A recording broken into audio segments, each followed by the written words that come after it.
अंग्रेजी मीडियम पर आपका स्वागत है. Will continue with our daily word meaning series. The first word for today is knell. Knell means sound of a bell which is rung to announce someone's death or someone's funeral. आज से थोड़ा time पहले जब किसी की death हो जाती थी तब सबको इन्फॉर्म करने के लिए एक बेल बजाई जाती थी. उस बेल की जो साउंड होती थी उसे हम नेल कहते थे. For example, I heard a death nail.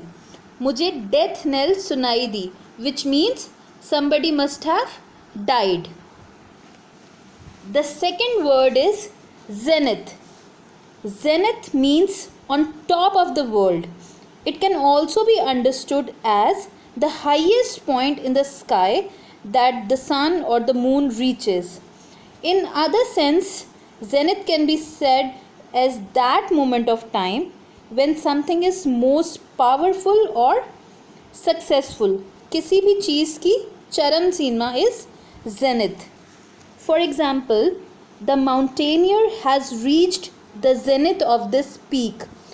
Mountaineer peak के सबसे ऊंचे पॉइंट पर पहुंच गया है. Next word is expedite. Expedite means to make something more quickly. किसी भी चीज़ को जल्दी से कर देना. To accelerate something, or we can say to speed up the process. To speeding up the process means we are expediting it. For example, please expedite the delivery of my package.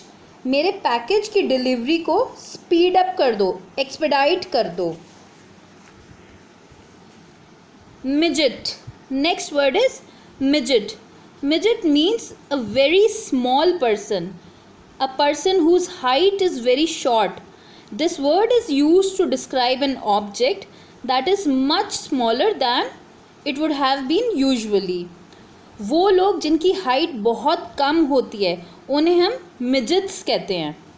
For example, I saw a midget on the street. मैंने street में एक बहुत ही कम height का आदमी देखा, एक बोना आदमी देखा, और you can call him a midget. The last word for today is omnipresence. Omnipresence is the property of being present everywhere.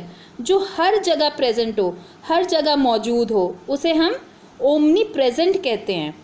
For example, the existence of God is omnipresence. भगवान हर जगह प्रेजेंट हैं, उनकी एग्जिस्टेंस omnipresent है.